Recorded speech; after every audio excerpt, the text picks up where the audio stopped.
গভীর রাতে তালা কেটে দুইটি মন্দিরে দুঃসাহসিক চুরির ঘটনা ঘটল একই রাতে, তাও আবার দুটি মন্দিরে একই গ্রামে। সেই চিত্র দেখাবো পিবিএন বাংলা নিউজে। গভীর রাতে তালা কেটে দুইটি মন্দিরে দুঃসাহসিক চুরির ঘটনা ঘটল একই রাতে, তাও আবার দুটি মন্দিরের একই গ্রামে। ঘটনায় এলাকায় চাঞ্চল্য ছড়িয়েছে। ঘটনাটি ঘটেছে পশ্চিম মেদিনীপুর জেলার চন্দ্রকোনা থানার 1 নম্বর ব্লকের 1 নম্বর লক্ষ্মীপুর গ্রাম পঞ্চায়েতের অন্তর্গত রামচক গ্রামে।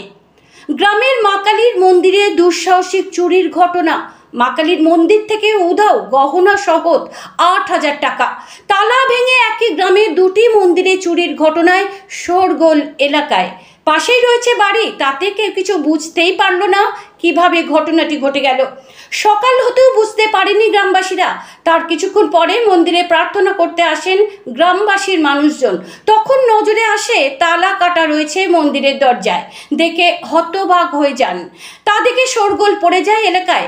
খবর পেয়ে ছুটে আসে এলাকার মানুষজন। খবর দেওয়া হয় রামজীবনপুর ফাঁড়ির পুলিশকে। খবর পেয়ে আসেন পুলিশ। স্থানীয় সূত্রে জানা যায়, কয়েকদিন আগে মায়ের পুজো হয়েছিল, সেই থেকে গহনা পরানো অবস্থায় রয়ে যায়। তা দেখে সুযোগের হাতছাড়া করতে দেরি করল না দুঃসাহসী চোরেরা। চুরি করে নিল মায়ের গহনা ও নগদ প্রণামী বাক্সের টাকা। এই চুরি নিয়ে মন্দির কর্তৃপক্ষ থেকে এলাকাবাসী কতটা আতঙ্কিত শোনাবো পিবিএন বাংলা নিউজে। কি করে চুরি হয়েছিল একদিকে জানা গেল, কিন্তু কিভাবে চুরি হলো সেটাও দেখুন এই প্রতিবেদনে। ঘটনাস্থলে খবর পেয়ে উপস্থিত এলাকার একাধিক মানুষজন। কি বলছেন মানুষজন শোনাবো পিবিএন বাংলা নিউজে। আমি কিছু দেখিনি, আমি এবার পাঠ করে দিয়ে চলে গেছি। তারপরে যখন শুনলাম তারপরে শুনে এবারে দেখছি চাবিটা ভাঙা, কাটা আছে। এখানে আপনার পেছনেই বাড়ি? কোনো আওয়াজ কিছু পেয়েছিলেন? না না, আমরা তো ফিরতে আমার 11টা বাজছে। এদিকে পাস করছেন, অথচ লক্ষ্য পড়েনি মানে সকালবেলা বেলা করে বুঝতে পারলেন? ওনার নাম বিষ্ণুপ্রিয়া পাল। এরকম কিছু নাই, নাকে তাকে কোনো কিছু সব খোলা। আপনি যখন প্রণাম করছেন তখন মানে তখনই দেখেছিলেন? হ্যাঁ, তখনই নাকেরটা দেখছি নাই দেখে আমার মাঠে যে মনে হচ্ছে যে মনে হচ্ছে মুখটা যেমন খালি খালি ঠাকুরের। তারপরে এসে পাড়ার লোককে বললেন? তারপরে আমার সবাই না, তখন আমি কিছু বলি, তার আগে এখানে হইচই হয়ে গেছে। না, আপনি অতটা কাজের চাপে বলতে পারেন না, দেখে চলে গেছেন? হ্যাঁ।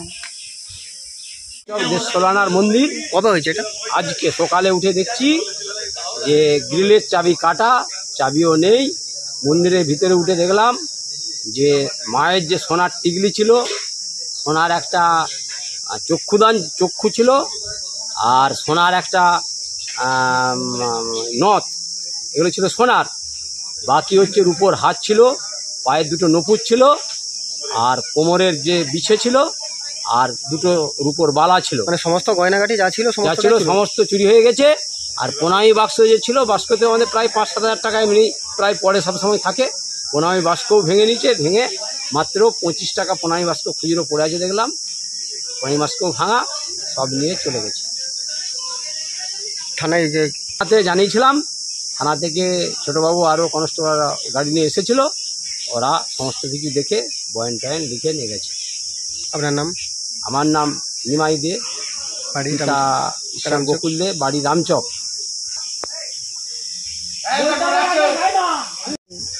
ওই যেটা লক সেটা কাটা আছে, চাবিটা নেই, চাবিটা পর্যন্ত নিয়ে চলে গেছে। তারপর দরজা খুলে দেখা যায় যে মায়ের গয়নাগাটি যে সমস্তগুলো ছিল, একবারে নথ থেকে হাত থেকে যাবতীয় সামগ্রী ছিল সেগুলো সব নিয়ে চলে গেছে। আর প্রণামী বাক্সের বেশ কিছু টাকা ছিল, সেগুলোও সব নিয়ে গেছে। রাতের মধ্যে কারা নিয়ে গেছে সেটা অবশ্য আমরা জানতে পারিনি, তবে আমরা পুলিশ ফাঁড়িতে অভিযোগ করেছি। ওখান থেকে বড় সাহেব এসেছিলেন, ওনারা তদন্ত করে দেখবে যাতে পুনরায় এই জিনিসগুলো না হয়। আপনার নাম? মধুসূদন পাল। আপনি কি সেবাই? হ্যাঁ।